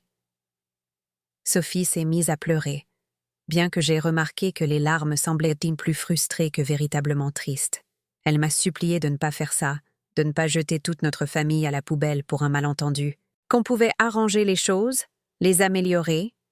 Je lui ai répondu qu'on ne pouvait pas améliorer les choses, qu'on ne pouvait pas dévoler, qu'on ne pouvait pas annuler la connaissance du fait qu'ils avaient engagé quelqu'un pour me voler, qu'on ne pouvait pas effacer le fait qu'ils avaient passé des mois à me mentir, à me manipuler et à planifier mon élimination. Je me suis levée de la table, tenant toujours la photo déchirée. J'ai annoncé qu'à partir de ce moment, je n'étais plus leur mère dans un sens significatif. Je n'étais plus disponible pour être utilisée, contrôlée ou victimisée. Je n'étais plus intéressée par leurs explications, leurs excuses ou leurs promesses de faire mieux. Marc a commencé à dire d'attendre, mais je l'ai coupé. Je les ai prévenus que s'ils tentaient de me contacter à nouveau, je signalerais le vol et la fraude à la police. S'ils essayaient d'entrer dans mon appartement, je les ferais arrêter pour violation de domicile.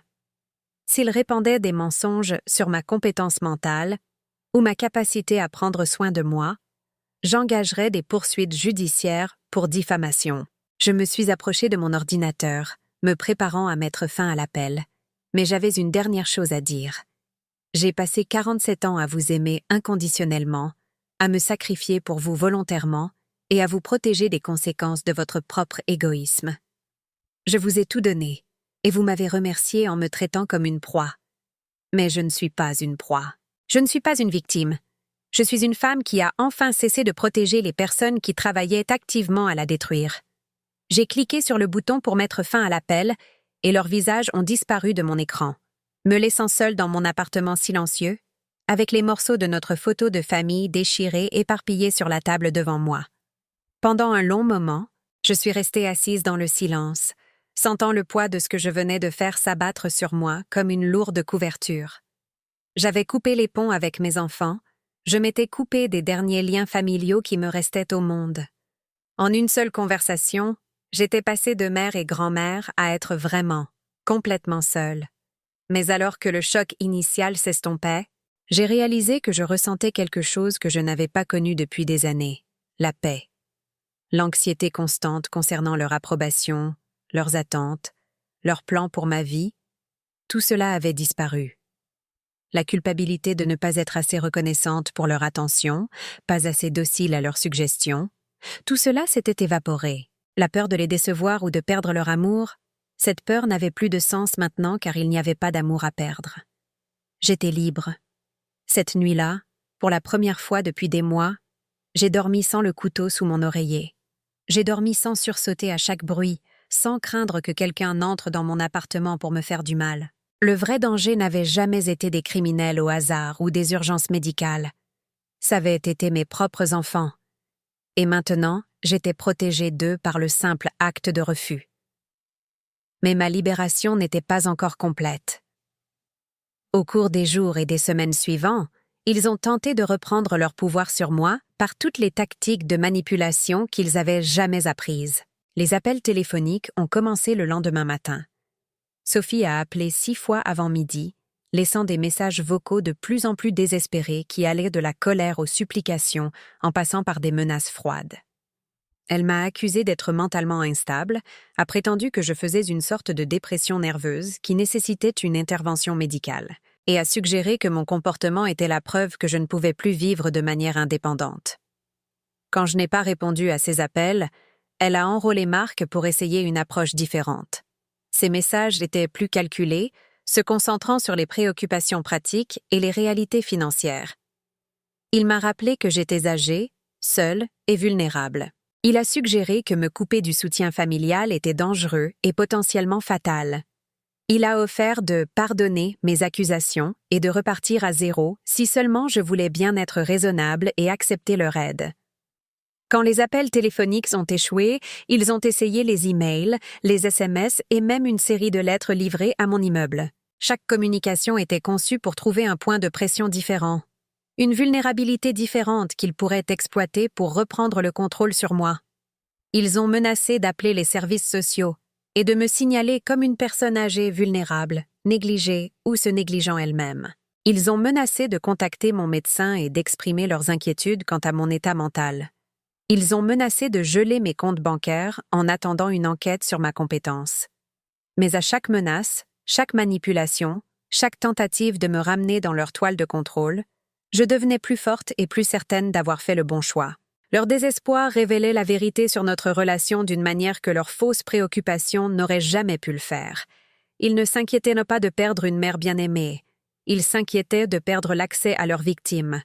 Le coup le plus dévastateur est venu 3 semaines après notre confrontation par appel vidéo. Sophie a publié un long message soigneusement rédigé sur sa page Facebook, décrivant mon déclin et demandant des prières et du soutien pendant cette période difficile pour notre famille. Selon son récit public, j'étais devenue paranoïaque et délirante, portant des accusations folles contre mes enfants aimants qui essayaient seulement de m'aider à vieillir en sécurité et avec dignité. Elle a dressé le portrait d'une femme âgée confuse qui repoussait les personnes mêmes qui tentèrent de la protéger de son propre jugement défaillant. La publication a été partagée des dizaines de fois par des amis communs et des membres de la famille qui ne savaient rien de la situation réelle. J'ai reçu des appels de parents éloignés suggérant que je devrais être plus reconnaissante du dévouement de mes enfants, plus compréhensive de la position difficile dans laquelle je les mettais. J'ai reçu des messages de voisins exprimant leur inquiétude pour mon bien-être et proposant de servir de médiateur dans le conflit familial. La manipulation sociale était magistrale. Sophie s'était positionnée comme la fille qui souffre en silence en essayant de s'occuper d'une mère ingrate et mentalement instable. Quiconque n'entendait que sa version des faits sympathiserait naturellement avec elle et me verrait comme le problème à résoudre. Mais j'avais appris quelque chose d'important pendant ces semaines de harcèlement et de manipulation. L'opinion des autres sur mes choix ne pouvait pas me blesser, à moins que je ne leur donne la permission de le faire. J'avais vécu toute ma vie d'adulte à chercher l'approbation, à éviter les conflits et à donner la priorité au confort des autres plutôt qu'à mes propres besoins. J'avais passé des décennies à me faire plus petite et plus silencieuse pour que les autres puissent se sentir plus grands et plus bruyants. J'avais accepté des miettes d'affection et je m'étais convaincue que c'était de l'amour. Mais maintenant, j'en avais fini avec tout ça. J'en avais fini de me soucier de savoir si des inconnus sur Facebook pensaient que j'étais une mère ingrate. J'en avais fini de m'inquiéter de ce que des parents éloignés pensèrent de ma situation familiale. J'en avais fini de chercher la validation de personnes qui ne me connaissaient pas et n'avaient aucun intérêt dans mon bien-être. La seule opinion qui comptait était la mienne. Et je savais avec une certitude absolue que j'avais fait le bon choix. 1 mois après l'appel vidéo, le harcèlement a finalement cessé. Mes enfants avaient apparemment réalisé que je ne serais pas brisée ou manipulée pour revenir dans le rang. Ils étaient repassés à leur plan B, quel qu'il soit, pour accéder à mes biens sans ma coopération. Et c'est là que ma véritable renaissance a commencé. J'ai commencé par de petits gestes de soins personnels qui semblaient révolutionnaires après des mois d'anxiété et de peur. J'ai acheté des fleurs fraîches pour la table de ma cuisine, des marguerites jaunes vives qui me rappelaient les bouquets que je cueillais enfant. J'ai réaménagé mes meubles pour créer un coin lecture près de la fenêtre, où je pouvais m'asseoir confortablement et regarder les saisons changer dans le petit parc de l'autre côté de la rue. Je me suis inscrite au club du 3e âge de mon quartier, quelque chose que j'avais toujours évité parce que j'avais l'impression d'admettre que j'étais vieille et dépendante. Mais les activités et les liens sociaux se sont avérés être exactement ce dont j'avais besoin. Je me suis inscrite à un cours d'aquarelle et j'ai découvert que j'avais un talent pour capturer la lumière et l'ombre des paysages urbains. J'ai rejoint un club de lecture où des discussions approfondies m'ont rappelé que j'avais encore des opinions qui méritaient d'être partagées et des idées qui méritaient d'être explorées. Plus important encore, j'ai commencé à nouer de véritables amitiés avec des personnes qui me voyaient telle que j'étais vraiment, pas comme quelqu'un à gérer ou à manipuler. Il y avait Rosa, une directrice d'école à la retraite, qui avait immigré de Porto Rico dans les années 1960 et avait élevé 5 enfants, tout en obtenant sa maîtrise le soir. Il y avait Hélène, une ancienne infirmière dont le mari était décédé 2 ans plus tôt et qui comprenait les défis particuliers de recommencer à 70 ans. Ces femmes sont devenues ma famille de cœur. Le réseau de soutien que j'ai construit pour remplacer la famille biologique qui m'avait rejetée et exploitée. Nous veillions les unes sur les autres avec une attention sincère, partagions des repas, des histoires et des rires sans arrière-pensée ni motifs cachés. Quand Rosa a eu besoin d'aide pour se remettre d'une opération du genou, Hélène et moi nous sommes relayés pour lui apporter ses courses et lui tenir compagnie. Quand le fils d'Hélène est venu de Californie, nous nous sommes tous réunis pour dîner et avons célébré comme la famille élargie que nous avions choisi de devenir. Grâce à ces amitiés, j'ai commencé à me souvenir de qui j'étais sous tous les rôles que j'avais joués pendant tant d'années. Je n'étais pas seulement une mère, une grand-mère, une veuve ou une femme âgée ayant besoin de soins. J'étais Marguerite Dubois, une personne avec des centres d'intérêt, des opinions, des talents et des rêves qui n'avaient rien à voir avec les attentes ou les besoins des autres. J'ai commencé à voyager pour la première fois depuis la mort de Robert. Rien d'exotique ou de cher. Des excursions d'une journée dans des musées parisiens, des week-ends dans de petites villes de la campagne française, un circuit d'1 semaine en Normandie à l'automne lorsque les feuilles changèrent de couleur. Chaque voyage ressemblait à un petit acte de rébellion contre le récit, selon lequel j'étais trop fragile, trop confuse, trop dépendante pour naviguer seule dans le monde. J'ai géré mes finances avec compétence et confiance, me prouvant à moi-même que l'évaluation de mes capacités par mes enfants avait été à la fois fausse et intéressée. J'ai ouvert de nouveaux comptes d'investissement, j'ai fait des recherches sur les stratégies de planification de la retraite et j'ai même mis une petite somme d'argent dans le Bitcoin après avoir lu un article sur la crypto-monnaie dans le journal. Je voulais voir si ce vieux chien pouvait apprendre de nouveaux tours, et il s'est avéré que oui. Mon appartement est devenu un sanctuaire plutôt qu'une prison. J'ai peint la cuisine d'un jaune chaud qui rendait la lumière du matin plus vive. J'ai accroché au mur des œuvres de mon cours d'aquarelle et j'ai acheté de nouveaux meubles confortables avec mon propre argent, gagné en vendant quelques actions que j'avais héritées de Robert. J'ai planté des herbes aromatiques sur le rebord de ma fenêtre et j'ai appris à faire du pesto frais et de la tisane au basilic. Mais le changement le plus significatif a été interne. J'ai cessé d'attendre que les autres valident ma valeur, m'incluent dans leurs projets, se souviennent que j'existais. J'ai commencé à créer ma propre vie, à faire mes propres projets et à trouver mes propres sources de joie et de satisfaction. La solitude qui avait dominé mon paysage émotionnel pendant tant d'années a commencé à s'estomper, remplacée par un profond sentiment de contentement en ma propre compagnie. J'ai appris à apprécier les dîners tranquilles seuls, à lire des livres qui m'intéressaient, à regarder des films qui me faisaient rire, pleurer ou réfléchir. J'ai découvert que la solitude n'était pas la même chose que l'isolement lorsqu'elle était choisie plutôt qu'imposée. Chose surprenante, j'ai découvert que mes enfants ne me manquaient pas autant que je m'y attendais. Les enfants qu'ils avaient été me manquaient. La famille que nous avions été quand ils étaient jeunes et que l'amour circulait librement entre nous. Mais les adultes qu'ils étaient devenus ne me manquaient pas. Ces étrangers froids qui me voyaient comme un fardeau et une ressource à exploiter. Lâcher le rêve de réconciliation a peut-être été la partie la plus difficile de ma transformation. Pendant des mois après la confrontation, je me suis surprise à espérer qu'ils appelleraient pour s'excuser, pour reconnaître le mal qu'ils avaient causé, pour exprimer un remords sincère et demander une autre chance.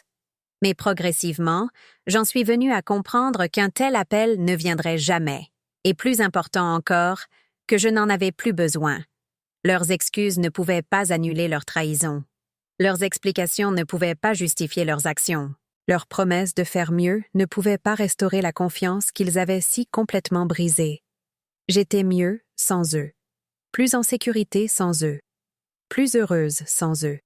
La famille que je m'étais construite était plus saine et plus aimante que la famille dans laquelle j'étais née ou que j'avais créée par le mariage et la maternité. 6 mois après cette terrible nuit où un étranger est entré dans ma chambre avec une clé que mes enfants lui avaient redonnée, j'étais une personne entièrement différente, plus forte, plus confiante, plus en paix avec moi-même et ma place dans le monde. J'avais appris que l'amour n'était pas quelque chose que l'on pouvait acheter avec des sacrifices et de la servitude. J'avais appris que la famille n'était pas définie par le sang, mais par une attention sincère et un respect mutuel. J'avais appris qu'il n'était jamais trop tard pour se choisir, se protéger, créer la vie que l'on méritait. La femme qui avait autrefois attendu, éveillée, serrant un couteau sous son oreiller, terrifiée, trahie et seule, était devenue une femme qui dormait paisiblement dans sa propre maison, entourée de la beauté qu'elle avait créée, des amitiés qu'elle avait gagnées et des possibilités qu'elle découvrait encore. Mais mon histoire ne s'arrête pas à une transformation personnelle, car la transformation sans but peut devenir de l'autosatisfaction. La force que j'avais acquise, la sagesse que j'avais gagnée, la liberté pour laquelle je m'étais battue, tout cela était destiné à être partagé. J'ai commencé à faire du bénévolat dans une association qui fournissait des services de soutien aux personnes âgées, victimes d'exploitation financière par des membres de leur famille. Les histoires que j'y ai entendues étaient d'une familiarité déchirante. Des enfants qui prenaient progressivement le contrôle des finances de leurs parents, puis vidaient systématiquement leurs comptes. Des petits-enfants qui emménageaient chez des aînés isolés et les convainquaient de leur céder des biens et des actifs. Des parents qui utilisaient la culpabilité, la peur et la manipulation pour extorquer de l'argent, des biens et le contrôle de membres vulnérables de la famille. L'abus de faiblesse sur personnes âgées, j'ai appris, était bien plus courant que la plupart des gens ne le pensaient, et l'exploitation financière par des membres de la famille était l'une de ses formes les plus dévastatrices et les moins signalées. Les victimes avaient souvent trop honte pour chercher de l'aide, trop coupables pour dénoncer leurs propres enfants, trop confuses sur ce qui se passait pour savoir comment se défendre. Je suis devenue une militante formée, aidant d'autres personnes âgées à comprendre leurs droits, à naviguer dans les protections juridiques et à trouver le soutien émotionnel dont elles avaient besoin pour résister à la manipulation et exiger le respect. J'ai partagé mon histoire lors de réunions de groupes de soutien, montrant à d'autres victimes qu'il était possible de se libérer de l'abus familial et de construire une vie digne d'être vécue. Le travail était émotionnellement exigeant, mais profondément satisfaisant. Chaque personne que j'aidais ressemblait à une petite victoire contre les forces qui avaient autrefois tenté de me détruire. Chaque histoire de réussite renforçait ma conviction que la force pouvait émerger même des trahisons les plus sombres. L'une des personnes avec qui j'ai travaillé était un homme nommé Georges, dont la fille l'avait convaincu de mettre son nom sur tous ses comptes pour qu'elle puisse l'aider à gérer ses finances. En 2 ans, elle avait systématiquement vidé son épargne, son fonds de retraite et son compte courant tout en lui disant que l'argent était investi pour ses soins futurs. Il avait 81 ans quand il a finalement compris ce qui se passait, et à ce moment-là, il avait perdu presque tout ce qu'il avait travaillé toute sa vie à économiser. Comme moi, Georges avait honte d'avoir été victimisé par quelqu'un qu'il aimait et en qui il avait une confiance totale. Comme moi, il se reprochait d'avoir été naïf, d'avoir manqué les signes avant-coureurs, d'avoir permis que l'exploitation se poursuive si longtemps. Il m'a demandé lors d'une de nos conversations comment il avait pu être aussi stupide. Je lui ai dit qu'il n'avait pas été stupide, qu'il avait été aimant. Il avait fait confiance à sa fille parce que c'est ce que font les pères. Elle a trahi cette confiance parce que c'est ce que font les prédateurs. Le crime est le sien, pas le vôtre. Grâce à notre travail ensemble, Georges a pu signaler le vol de sa fille à la police et récupérer une partie de ses biens volés. Plus important encore, il a pu reconstruire son estime de soi et créer de nouvelles relations basées sur une attention sincère plutôt que sur l'exploitation. Sa guérison m'a donné l'espoir que ma propre transformation n'était pas unique, que d'autres victimes d'abus familiaux pouvaient retrouver force et respect d'elles-mêmes avec le bon soutien et les bons encouragements. 1 an après ma confrontation avec mes enfants, quelque chose d'inattendu s'est produit. Ma petite fille Emma, la fille de Sophie, m'a contactée via un message sur Facebook. Elle avait 19 ans, étudiante en 2e année de travail social, et elle avait des questions sur le conflit familial qui avait entraîné ma rupture avec ses parents. Elle avait entendu la version de sa mère, mais sentait qu'il manquait des détails à l'histoire. Elle m'a écrit, mamie, qu'elle ne savait pas ce qui s'était réellement passé entre moi, sa mère et son oncle Marc, mais qu'elle savait que je n'étais pas folle ou paranoïaque comme il le disait. Elle se souvenait de ma gentillesse quand elle était petite, de la façon dont je ne lui avais jamais donné l'impression qu'elle me dérangeait quand elle posait des questions ou voulait me raconter des histoires. Je lui manquais, et elle voulait comprendre ce qui n'allait pas. En lisant son message, j'ai ressenti un mélange complexe de joie, d'espoir et de prudence. J'étais ravie d'avoir de ses nouvelles, touchée par son affection évidente, et pleine d'espoir qu'au moins un membre de ma famille me voyait encore comme une personne digne d'être connue. Mais j'étais aussi méfiante à l'idée d'être entraînée à nouveau dans une dynamique familiale qui m'avait presque détruite. J'ai attendu plusieurs jours avant de répondre, utilisant ce temps pour réfléchir attentivement à ce que je voulais dire et à la part de vérité que j'étais prête à partager. Emma était jeune, encore financièrement dépendante de ses parents, et probablement pas prête à apprendre toute l'étendue de leur trahison et de leur manipulation. Je lui ai finalement écrit, chère Emma, que j'étais si heureuse d'avoir de ses nouvelles et qu'elle me manquait aussi. Que la situation avec ses parents était compliquée et impliquait des choses qu'il était inapproprié pour moi de discuter avec elle tant qu'elle vivait encore chez eux et dépendait de leur soutien. Ce que je pouvais lui dire, c'est que j'avais dû faire des choix difficiles pour me protéger et que ces choix avaient entraîné la fin de mes relations avec ses parents et son oncle. Je ne regrettais pas ces choix, car ils étaient nécessaires pour ma sécurité et mon bien-être. Si elle voulait avoir une relation avec moi distincte de sa relation avec eux, j'accueillerais cela avec plaisir. Mais ce devrait être quelque chose qu'elle choisirait pour elle-même, en fonction de ses propres sentiments et expériences, et non parce qu'elle essayait de réparer notre famille ou de servir de médiateur dans nos conflits. Elle a répondu immédiatement, disant qu'elle voulait une relation distincte avec moi, qu'elle avait de bons souvenirs de notre temps ensemble quand elle était plus jeune, et qu'elle était assez grande pour prendre ses propres décisions sur les personnes qu'elle voulait dans sa vie. Nous avons commencé à nous envoyer des emails régulièrement, puis à passer à des appels téléphoniques, et finalement à des visites en personne lorsqu'elle venait à Paris pour des activités scolaires. Ces conversations avec Emma sont devenues l'une des plus grandes joies de ma nouvelle vie. Un lien qui semblait pur et simple d'une manière que mes relations avec ses parents ne l'avaient pas été depuis de nombreuses années. Emma était curieuse, empathique et intellectuellement honnête d'une manière qui me rappelait moi-même à son âge. Elle posait des questions réfléchies sur mon bénévolat, mes cours de peinture, mon amitié avec Rosa et Hélène. Elle partageait des histoires sur ses études, ses stages, ses rêves de travailler avec des populations vulnérables qui avaient besoin de défense et de soutien. Elle m'a dit lors d'une de nos conversations téléphoniques qu'elle pensait que son intérêt pour la justice sociale venait de moi. Sa mère parlait toujours d'affaires et de gagner de l'argent, mais c'était moi qui lui avais appris que prendre soin des gens importait plus que d'accumuler des richesses. Son observation m'a surprise, car je ne me souvenais pas de lui avoir enseigné une telle chose explicitement. Mais en y réfléchissant, j'ai réalisé qu'elle avait observé la façon dont je traitais les gens lors de nos interactions quand elle était plus jeune, la façon dont j'écoutais ses histoires, dont je m'enquérais des sentiments de ses amis, dont je mettais l'accent sur la gentillesse et l'empathie dans nos conversations.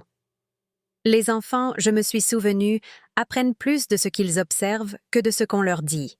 Emma avait apparemment absorbé des leçons sur la compassion et le service que j'avais démontrés sans réaliser que je les enseignais. Notre relation m'a donné l'espoir que l'amour que j'avais déversé dans la famille de mes enfants n'avait peut-être pas été complètement gaspillé. Peut-être que certaines de mes valeurs, une partie de mon attention, une partie de mon engagement à traiter les autres avec dignité avaient été transmises à la génération suivante, malgré la transformation de leurs parents, en des personnes que je ne reconnaissais plus. Emma a obtenu son diplôme universitaire le printemps dernier, avec une licence en travail social et un emploi dans une association qui fournit des services aux victimes d'abus de personnes âgées. Elle m'a dit que nos conversations sur mon travail de militante avaient inspiré son choix de carrière, qu'elle voulait aider les gens qui se trouvaient dans des situations similaires à ce que j'avais vécu. Elle a dit que j'avais transformé ma douleur en pouvoir, que je n'avais pas seulement survécu à ce qui m'était arrivé, mais que je l'avais utilisé pour aider d'autres personnes à survivre aussi. C'était le genre de personne qu'elle voulait devenir. Ces mots m'ont mis les larmes aux yeux, car ils m'ont aidé à comprendre quelque chose d'important sur mon parcours. La trahison et les abus que j'avais subis de la part de mes enfants avaient été véritablement traumatisants, véritablement dévastateurs. Mais ma réponse à ce traumatisme avait créé quelque chose de positif dans le monde, avait contribué à la protection et à l'autonomisation d'autres personnes vulnérables. Ma douleur n'avait pas été vaine. Ma transformation n'avait pas été égoïste. Ma libération avait créé un espace pour que je puisse servir les autres qui avaient besoin de la force et de la sagesse que j'avais acquise à travers mes luttes. 2 ans après cette nuit où j'étais allongée dans mon lit avec un couteau sous mon oreiller, je vis une vie que je n'aurais jamais pu imaginer lorsque j'étais encore piégée dans le cycle de l'abus et de l'exploitation familiale. Je me réveille chaque matin dans un appartement qui me semble être mon foyer, entouré de la beauté que j'ai créée et des amitiés que j'ai gagnées. Je passe mes journées engagées dans un travail qui a du sens, aidant d'autres personnes à trouver leur chemin hors de situations qui les auraient détruites, tout comme la mienne a failli me détruire. J'ai appris que l'amour n'est pas un sacrifice sans limite. J'ai appris que la famille n'est pas une excuse pour l'exploitation. J'ai appris que le respect ne s'achète pas avec la conformité et que la dignité ne peut être préservée par l'effacement de soi. Plus important encore, j'ai appris qu'il n'est jamais trop tard pour se choisir, se protéger, créer la vie que l'on mérite. La femme qui attendait autrefois passivement que les autres définissent sa valeur est devenue une femme qui connaît sa propre valeur et refuse d'accepter moins que ce qu'elle mérite. La femme qui craignait autrefois la solitude plus que les abus est devenue une femme qui chérit son indépendance et la garde férocement. Je vis toujours dans le 20e arrondissement, je prends toujours le bus pour aller chez le médecin et faire mes courses, je lutte encore parfois avec les défis pratiques du vieillissement dans un monde conçu pour les plus jeunes. Mais je ne vis plus dans la peur de ma propre famille. Je ne doute plus de ma capacité à prendre de bonnes décisions. Je n'accepte plus des miettes d'affection en prétendant qu'elles constituent de l'amour. Mon appartement sent le café frais et le savon à la lavande que j'achète au marché. Mes murs sont couverts d'aquarelles que j'ai créées, de photos d'amis que j'ai choisies, et de livres que j'ai lus parce qu'ils m'intéressaient. Ma table de cuisine, où je m'asseyais autrefois seule en me demandant pourquoi mes enfants semblaient me détester, est maintenant souvent occupée par Rosa, Hélène ou d'autres amis qui passent pour une tisane et une conversation. Le couteau que je gardais autrefois sous mon oreiller est retourné dans le tiroir de la cuisine où il doit être, utilisé maintenant pour hacher des légumes et couper des fruits, des outils de nourriture plutôt que des armes de défense. Parfois, tard dans la nuit, quand l'appartement est calme et que la ville s'endort autour de moi, je pense au chemin qui m'a menée ici. Je pense à la jeune fille de 19 ans qui a épousé Robert avec tant d'espoir et de confiance en l'avenir. Je pense à la jeune mère qui a tout donné à ses enfants, croyant que l'amour créerait l'amour, que le sacrifice engendrerait la gratitude, que le dévouement serait rendu en retour. Je ne regrette pas de les avoir aimés si complètement, même si cet amour n'a pas été rendu ni même rappelé.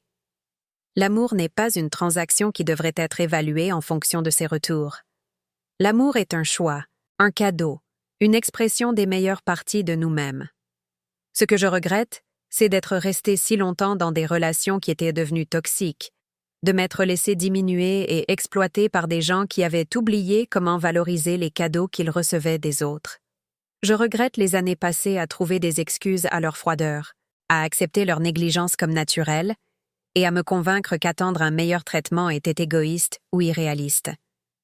Mais même ces regrets semblent moins amers maintenant qu'ils ne l'étaient autrefois, parce que je comprends que chaque expérience, même les douloureuses, même les dévastatrices, a contribué à la femme que je suis devenue.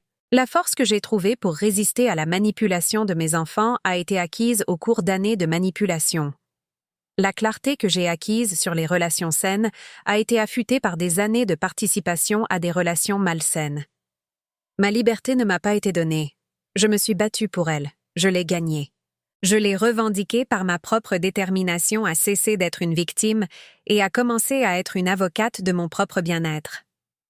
Si vous écoutez cette histoire et reconnaissez des éléments de votre propre vie, si vous hochez la tête en pensant aux membres de votre propre famille, qui vous traitent plus comme une obligation que comme un cadeau, si vous vous demandez s'il est possible de se libérer des schémas d'abus et de négligence qui ont défini vos relations pendant des années, je veux que vous sachiez que le changement est possible.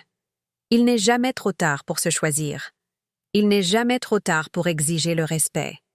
Il n'est jamais trop tard pour s'éloigner des personnes qui ne vous valorisent pas de manière constante, même si ces personnes sont les membres de votre propre famille. La loyauté que vous ressentez envers les membres de votre famille qui vous exploitent n'est pas réellement de la loyauté, c'est du conditionnement. La culpabilité que vous ressentez à l'idée de fixer des limites avec des personnes qui vous blessent n'est pas réellement de la culpabilité, c'est de la manipulation. La peur que vous ressentez à l'idée de vivre sans l'approbation de personnes qui vous désapprouvent constamment n'est pas réellement de la peur, c'est une habitude. Vous pouvez briser le conditionnement. Vous pouvez résister à la manipulation. Vous pouvez changer les habitudes qui ne vous servent plus. Vous méritez des relations basées sur le respect mutuel, l'affection sincère et des valeurs partagées. Vous méritez d'être vu, entendu et valorisé pour qui vous êtes, et non exploité pour ce que vous pouvez fournir. Vous méritez un amour qui n'exige pas que vous vous fassiez plus petit, plus pauvre ou moins authentique pour le mériter. Plus important encore, vous méritez de vivre sans peur dans votre propre maison, sans anxiété à propos des membres de votre propre famille, sans doute constant sur vos propres perceptions et capacités. La nuit où j'ai réalisé que mes enfants avaient engagé quelqu'un pour me voler a été la pire nuit de ma vie. C'était aussi le début du meilleur chapitre de ma vie, car cela m'a forcé à cesser de prétendre que nos relations étaient saines alors qu'elles étaient en réalité dangereuses. La libération n'est pas facile, la transformation n'est pas confortable. Se choisir quand on a passé des décennies à choisir tout le monde d'abord exige un courage que vous ne savez peut-être pas posséder. Mais vous le possédez. Il est là, attendant que vous y accédiez, attendant que vous décidiez que vous êtes assez important pour être protégé, que vous valez assez pour être défendu, que votre vie est assez précieuse pour être préservée des personnes qui la détruiraient pour leur propre commodité.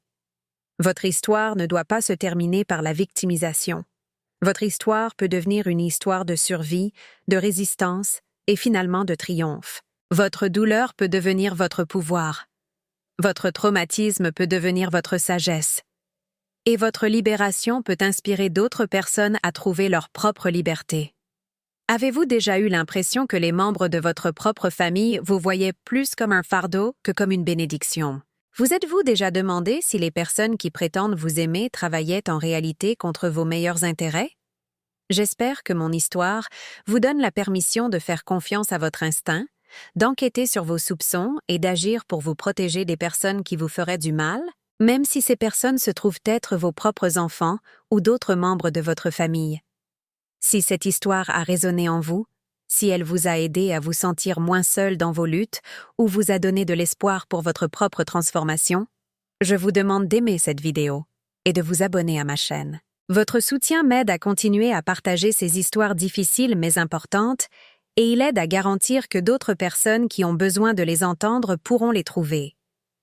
Ensemble, nous pouvons briser le silence autour de l'abus et de l'exploitation au sein de la famille. Ensemble, nous pouvons nous soutenir mutuellement dans le choix de la dignité plutôt que de la soumission, du respect de soi plutôt que de la complaisance, et des relations authentiques plutôt que de la loyauté toxique. Merci de m'avoir écouté. Merci de votre attention. Et merci de croire que chaque personne, quel que soit son âge, mérite d'être traitée avec respect et gentillesse par les personnes qui prétendent l'aimer.